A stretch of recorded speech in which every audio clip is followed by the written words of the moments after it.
Je m'appelle Océane Buchard et j'ai 23 ans. J'ai fait un bac pro gestion des milieux naturels et de la faune où j'ai découvert l'animation et donc l'éducation environnement. Et c'est pendant ce BTS, pendant ce bac, où j'ai découvert ce qu'était JTM, Jeunes à travers le monde, où je suis partie grâce à eux beaucoup plus tard du coup en Slovénie. J'ai continué, j'ai fait mon BTS gestion et protection de la nature. Et après j'ai fait un service civique à la mairie de Vitré, toujours dans l'éducation environnement. Et après j'ai fait une licence qui s'appelle CEDRE, coordination de projets en éducation environnement, dans le sud à Florac. Et c'est après ça que du coup j'avais décidé de partir à l'étranger. Je suis partie en Slovénie dans le cadre d'un CES qui s'appelle Corps européen de solidarité. Donc c'est un programme européen qui est pour tous les jeunes qui vivent dans l'Union européenne et qui veulent partir dans le cadre d'un volontariat à l'étranger. En fait, quand moi j'étais en Slovénie, donc j'étais en coloc avec des Bosniens, une Géorgienne, et on avait tous le même, c'était pas un revenu, mais l'aide qu'on avait pour pouvoir manger et prendre le bus, les choses comme ça. Et donc tout ça c'est financé, pareil pour le transport. Moi je suis partie de Rennes jusqu'à la Slovénie où c'était tout financé, on a pris le train, si on prend l'avion, etc. Tout est financé. Et c'est dans ce cadre-là du coup que je suis partie.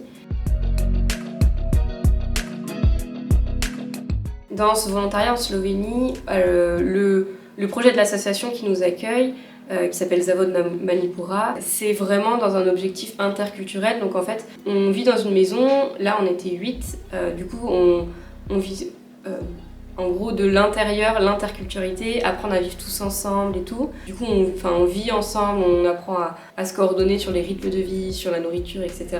Ça c'est vraiment un objectif, l'objectif premier de l'association.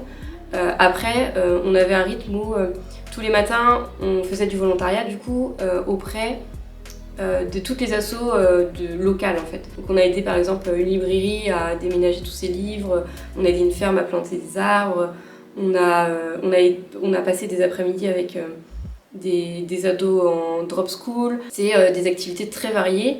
On faisait ça le matin jusqu'à 13-14 heures, quelque chose comme ça. Et après, on avait tous nos après-midi de libre, on avait le temps de voyager, de visiter le pays, d'apprendre sur la culture, etc.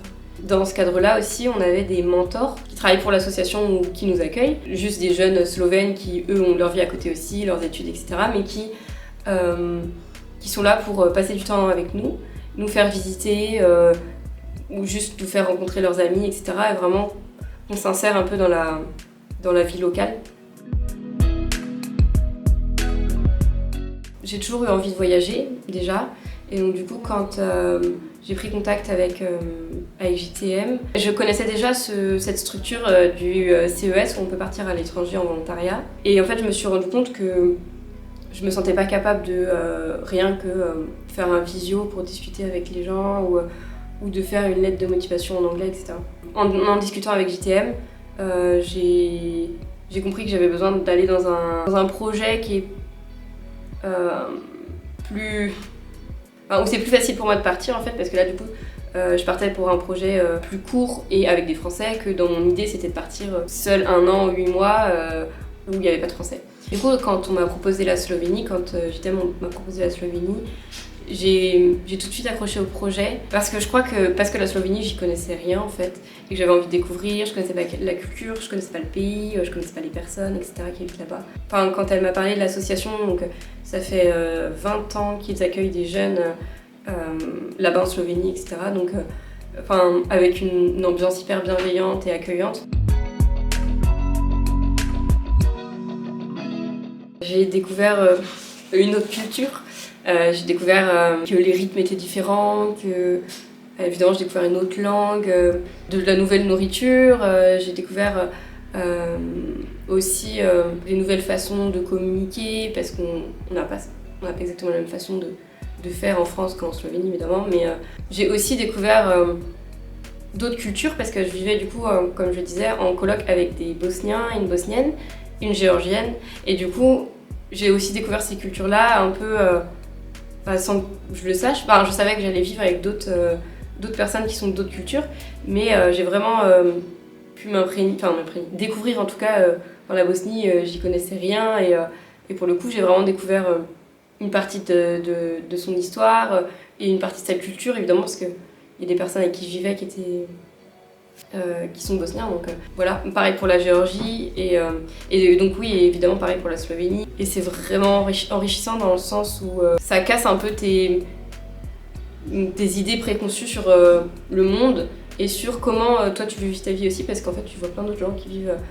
leur vie, alors pas complètement différemment, on reste quand même sur un pays européen, etc. Mais il y a des différences qui sont hyper intéressantes à découvrir et c'est ce que j'ai découvert là-bas.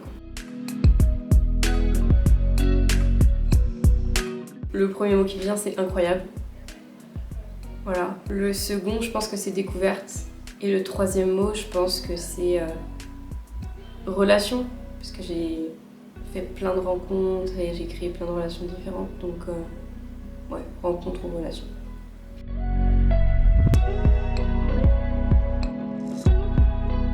Je dirais de continuer à voyager et de découvrir un max de choses. Tant sur le plan pro que perso, dans les voyages, dans la rencontre avec les gens et dans vraiment la vie en interculturalité. Et ouais, je pense que c'est ça.